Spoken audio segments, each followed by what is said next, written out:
தட்டை.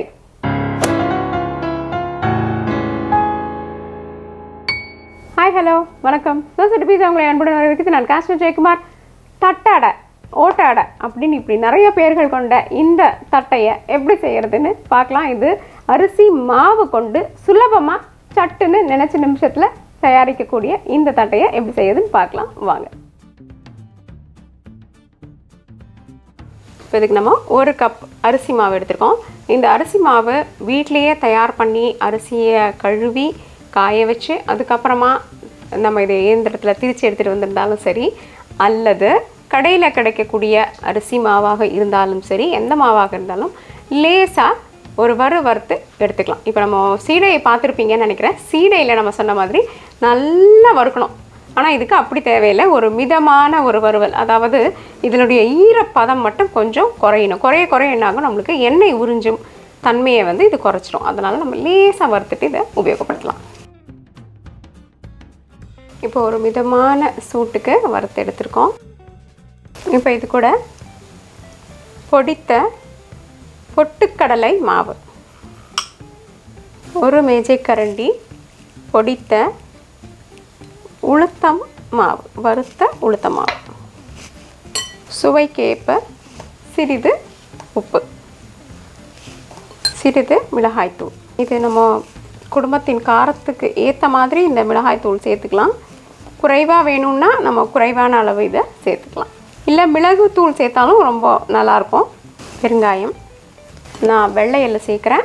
அது வெள்ளை எள்ளாக இருந்தாலும் கருப்பு எள்ளாக இருந்தாலும் நம்ம பிடிச்சதுக்கு ஏற்ற மாதிரி இதை சேர்த்துக்கலாம். இப்போது வறுத்த வேர்க்கடலைகள், 2ஆக பிளக்கப்பட்ட வேர்க்கடலைகள் நம்ம சேர்க்குறோம். இதுவுமே கூடுதலான ஒரு சுவை கொடுக்கறதுக்கு தான். அப்படி இது வேண்டான்னு நினைக்கும் பொழுதோ அல்லது இல்லை என்ற பட்சத்திலோ இதை நம்ம தவிர்த்துட்டு இதை செய்ய முடியும். ஒரே வேர்க்கடலையாக முழுசாக இருக்க வேண்டாம், பாதியாக இருந்தால் தான் அது நல்லா எல்லாத்துலேயும் கலந்து கொடுக்கும். 2 மேஜைக்கரண்டி ஊற வைத்த கடலைப்பருப்பு, இப்படி எல்லாத்தையும் போட்டுட்டோம். நம்ம இப்போ என்ன பண்ண போகிறோம்னா வெண்ணெயை போட்டு கலந்து விட போகிறோம். இப்போ தண்ணியை கொஞ்சம் கொஞ்சமாக தெளித்து நம்ம இதை மிருதுவான மாவு பதத்துக்கு பிசைஞ்சு எடுத்துக்கலாம். நம்ம தட்டை மாவு தயாராக பிசைஞ்சாச்சு. இப்போ இது ஒரு 10 நிமிஷம் ஊறட்டும். அதுக்குள்ளார நம்ம எண்ணெய் அடுப்பில் வச்சு சூடு பண்ணிடலாம். இந்த பாருங்கள், பக்குவத்தை எப்படி பார்த்துக்கலாம். இது சின்னதாக உருட்டி தட்டினீங்கன்னா இப்படி தட்டுற பக்குவத்தில் இது இருக்கணும். இதை நம்ம ஒரு தாளில் வச்சு தட்ட போகிறோம். ஆனால் அதை நீங்கள் பக்குவம் பார்க்குறதுக்கு இந்த மாதிரி பார்த்து எடுத்துக்கலாம். இப்போ இது போன்ற நம்மளுக்கு சம அளவான ஒரு உருண்டைகளாக நம்ம தயார் பண்ணி வச்சுக்கணும். இப்படி உருண்டைகளை வச்சுட்டதுக்கப்புறம் என்ன பண்ணலான்னா, ஒரு விரித்தாள் அல்லது இது போன்ற ஒரு தாள், இந்த தாளில் சிறிதளவு எண்ணெய் தேய்ச்சிக்கலாம். அல்லது நம்மளுக்கு பால் கிடைக்கிது இல்லைங்களா, அந்த தாள் மேல்புற தாளை கூட நீங்கள் உபயோகப்படுத்தலாம். இப்படி நல்லா அதில் எண்ணெயை தேய்ச்சிட்டு இந்த ஒரு உருண்டையை அதில் வச்சிடுறோம்.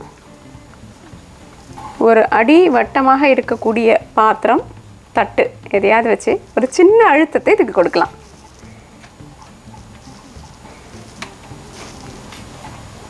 வட்ட வடிவமாக நம்மளுடைய தட்டை தயார். இப்போது எண்ணெய் சூடாயிடுச்சான்னு சோதித்து பார்த்துக்கலாம். போட்ட உடனே மேலே வருது, அப்போ எண்ணெய் கொதி நிலை சரியாக இருக்குதுன்னு அர்த்தம்.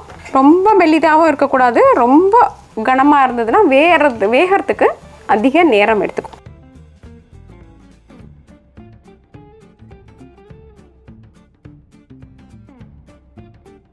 இப்போ எண்ணெய் சத்தம் அடங்கிடுச்சு.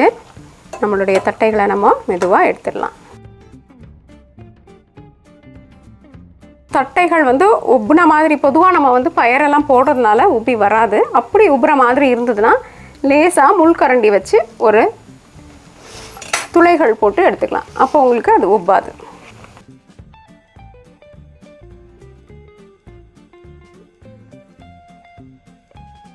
என்ன நண்பர்களே, சுவையான இந்த முறுமுறுன்னு நினச்சா செய்யக்கூடிய தட்டை எப்படி செய்கிறதுன்னு பார்த்தீங்க இல்லையா? அரிசி மாவு எடுத்து நிமிஷத்தில் செஞ்சு முடிச்சிடுங்க.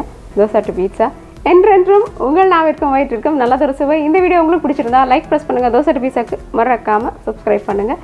நன்றி, வணக்கம்.